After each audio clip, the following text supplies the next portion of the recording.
Ընթացիկ շաբաթ իշխող կուսակցությունը հայց կներկայացնի սահմանադրական դատարան պահանջելով արգելել ազգային շարժումը եւ դրան կից կուսակցությունները։ Վրացական երազանք կուսակցությունը հայտարարում է, որ հայցն այսօր կքննարկվի խորհրդարանական մեծամասնության նիստում եւ կքննարկվի նաեւ հայցի ձևը եւ բովանդակությունը, ինչպես նաեւ այն, թե որ կուսակցություններին եւ անձանց է այն վերաբերելու։ Հապա կհրապարակվի տեղեկատվությունը։ Իշխող կուսակցությունը հայտարարում է, որ հայցի գլխավոր նպատակներից մեկը երկրում քաղաքական գործընթացների առողջացումն է։ Խորհրդարանական մեծամասնության անդամները հայցը մշակել են քննչական հանձնաժողովի եզրակացության հիման վրա։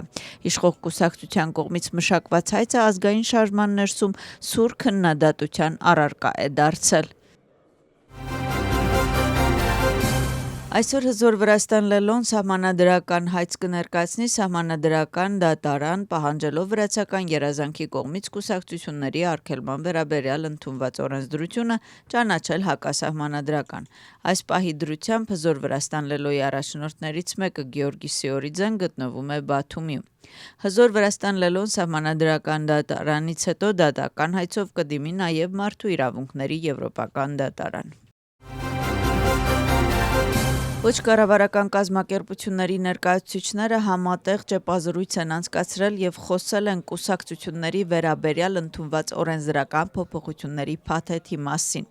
2025 թվականի հոկտեմբերի 16-ին Վրացական երազանքի միակուսակցական խորհրդարանը արագացված կարգով ընդունեց օրենսդրական փաթեթ, որը նախատեսում է կուսակցությունների արգելք եւ դրանց հետ կապված անձանց անորոշ ժամանակով քաղաքական իրավունքներից զրկում։ Ասել են ոչ կառավարական կազմակերպությունների ներկայացուցիչները։ Նրանց գնահատմամբ ընդունված փոփոխությունները չեն համապատասխանում Վրաստանի սահմանադրությանը եւ ուղղված են վրացական երազանքի քաղաքական մրցակիցներին վերացնելուն։ Կազմակերպությունները նաեւ նշում են, որ օրենսդրական փոփոխությունները հակասում են միջազգային իրավունքի սկզբունքներին, սպառնալիք են ներկայացնում ժողովրդավարության համար եւ թույլ են տալիս իշխող կուսակցությանը իրավաբանորեն չեզոքացնել ընդդիմությանը։ Իշխող թիմը նույնպես արձագանքում է հասարակական կազմակերպությունների քննադատությունը։ Նրանց կարծիքով սա վրաց ժողովրդին մոլորեցնելու եւս մեկ փորձ է։ Կախարյան հանուն Վրաստանի կուսակցությունը հավանաբար իր խորհրդարանական գործունեությունը կմեկնարկի ընթացիկ նստաշրջանային շաբաթվանից։ Իսկ մինչ այդ կուսակցության քաղխորհրդի անդամը Ռուսուդան Թևզաձեն լքել է կուսակցությունը եւ թողել է падգամավորական մանդատը։ Ռուսուդան Թևզաձեն սոցիալական էջում պարզաբանել է, որ որոշումը ուղղված չէ ընդդեմ Կախարյան հանուն Վրաստանի քաղաքական ուժի։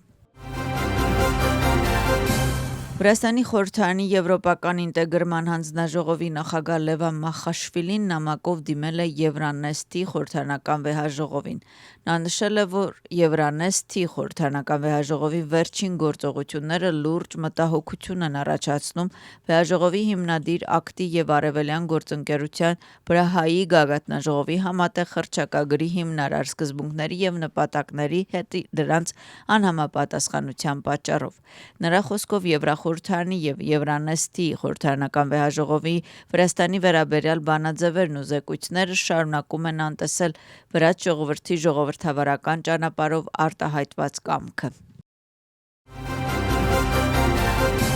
Երեկ Թբիլիսի առաջին հանրապետության հրապարակից մինչև խորհրդարան տեղի ունեցել հանրահավաք, որը կրել է մինչև վերջ, մինչև հաղթանակ խորագիրը։ Հանրահավաքի մասնակիցները իրենց հետ են ունեցել նաև Վրաստանի, Եվրամիության եւ Ամերիկայի Միացյալ Նահանգների դրոշներ։ Տեղում էին գտնվում նաև ընդդիմադիր քաղաքական գործիչներ։ Երթին մասնակցել է նաև Վրաստանի նախկին նախագահ Սալոմե Զուրաբիշվիլին։ Բողոքի երթի մասնակիցները նշել են, որ պայքարում են արդար ընտրությունների ու երկրի եվրոպական ապագայի համար։ Նրանց գլխավոր պահանջներից մեկը կալանավորված անձանց ազատ արձակումն է։ Հանրահավաքի մասնակիցների խոսքով բողոքի ցույցը կշարունակվի մինչև վրաց ժողովրդի հաղթանակը։ Օրենսդիր մարմնի մոտ բողոքի ցույցի մասնակիցները դիմել են ընդդիմության առաջնորդները, ցուցարարները եւ նախկին նախագահ Սալոմե Զուրաբիշվիլին։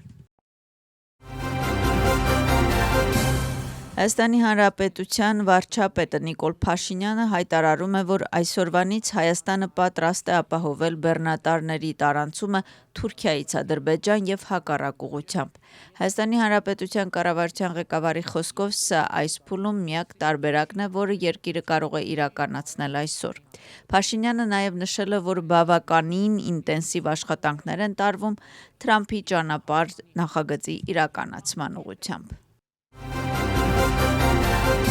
Սննդի համաշխարհային օրը Վրաստանում գործնական աշխատանք ավելի լավ սննդի եւ ավելի լավ ապագայի համար միջոցառումը նպատակ ուներ ընդգծել համագործակցության